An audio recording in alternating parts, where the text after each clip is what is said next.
कई बार जब आप मेहनत करना शुरू करते हैं और बार बार फेल होते रहते हैं तो आपके मन में एक प्रश्न आता है। ये प्रश्न आता है कि गॉड आपके साथ है या नहीं। आप खूब मेहनत करते हैं, अपनी सारी ताकत लगा देते हैं, आप अच्छे कर्म करते हैं और उसके बाद भी आपको फल नहीं मिलता। कई बार तो ऐसा भी लगता है कि क्या ईश्वर अच्छे लोगों के साथ ही बुरा करता है, क्योंकि जितने भी लोग अच्छे होते हैं उनके साथ बहुत दुख आते हैं, बहुत तकलीफ आती है और उनको बहुत सारी चीजें झेलना पड़ता है।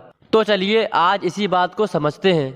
एक बार एक लड़का जो कि आपकी ही तरह बहुत सपने देखता था, अपने जीवन में बहुत ही आगे बढ़ने के बारे में सोचता था।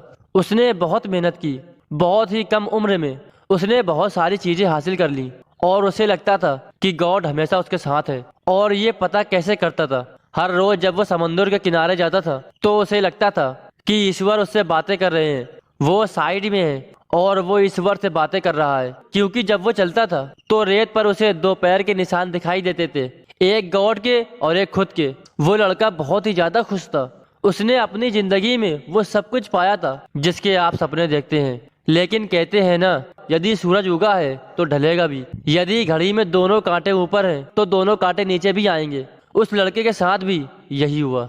धीरे धीरे उसकी कंपनी लॉस में जाने लगी। जहां करोड़ों का प्रॉफिट बना रही थी वहीं पर करोड़ों का नुकसान होने लगा। जो लोग उसका साथ देते थे वही लोग उसका साथ छोड़कर जाने लगे। उसे बहुत दुख हो रहा था और सबसे बड़ा दुख इस बात का हो रहा था कि जब वो समुद्र के किनारे घूमने जाता उसे वो पैरों के निशान नहीं दिखाई देते थे। इसका मतलब भगवान उसके साथ नहीं थे। वो लड़का बहुत ज्यादा दुखी था, बहुत ज्यादा परेशान था और सोच रहा था कि जब अच्छा समय था तो भगवान मेरे साथ थे, लेकिन जब मेरा बुरा समय आया तो भगवान ने भी मेरा साथ छोड़ दिया और मेरे अपने भी मुझे छोड़कर चले गए। और वो बहुत दुखी हुआ, लेकिन उसने हार नहीं मानी, उसने हिम्मत रखी और जो भी चीजें गॉड ने उसे दिखाई थी उन चीजों को, उन बातों को उस लड़के ने फॉलो किया और फिर से मेहनत करना शुरू किया। फिर क्या था, थोड़े दिन के बाद फिर से उसकी कंपनी खड़ी हो गई। उसे जहां बहुत सारा लॉस हो रहा था वहां बहुत सारा प्रॉफिट होने लगा और वो फिर से खुश हो गया। लेकिन उसने एक चीज कभी नहीं छोड़ी थी, अपने ऊपर विश्वास और समुद्र के किनारे घूमना।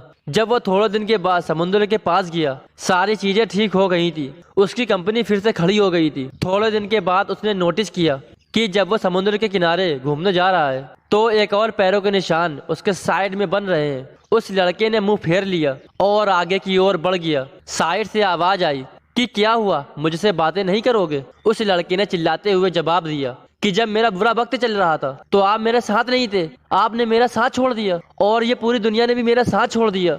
मेरी मेहनत और मेरे विश्वास के कारण आज मैं फिर यहाँ पर हूँ। जब मैं सफल हो गया तो तुम फिर मेरे पास आ गए। मुझे जब सबसे ज्यादा तुम्हारे साथ की जरूरत थी उस वक्त कहाँ थे, और अब जब मैं सफल हो चुका हूँ तो फिर से मेरे साथ आ गए। साइड से मुस्कुराने की आवाज आई और कहा, मैं तब भी तुम्हारे साथ था और आज भी तुम्हारे साथ हूँ। लड़का थोड़ा सा झल्ला गया और कहने लगा कि यदि तुम साथ थे, यदि साथ होते थे तो एक और पैरों के निशान मेरे साइड में दिखाई देते थे। लेकिन जब मेरे ऊपर मुसीबत आई, जब मेरे ऊपर संकट आया तो मुझे कोई पैरों के निशान दिखाई नहीं दिया। तुमने मेरा साथ छोड़ दिया था। बाजू से फिर मुस्कुराने की आवाज आई और कहा कि मैं तुम्हारे मुसीबत के समय भी तुम्हारे साथ ही था। जब तुम सफल थे तब तुम्हें दो पैरों के निशान दिखाई देते थे क्योंकि मैं तुम्हारे बाजू में चलता था। लेकिन जैसे ही तुम्हारे ऊपर मुसीबत आई तुम्हें एक पैरों के निशान दिखने लगे क्योंकि तुम्हें अपनी गोदी में उठा लिया था और इसीलिए जो तुम्हें पैरों के निशान दिख रहे थे वो तुम्हारे नहीं मेरे थे।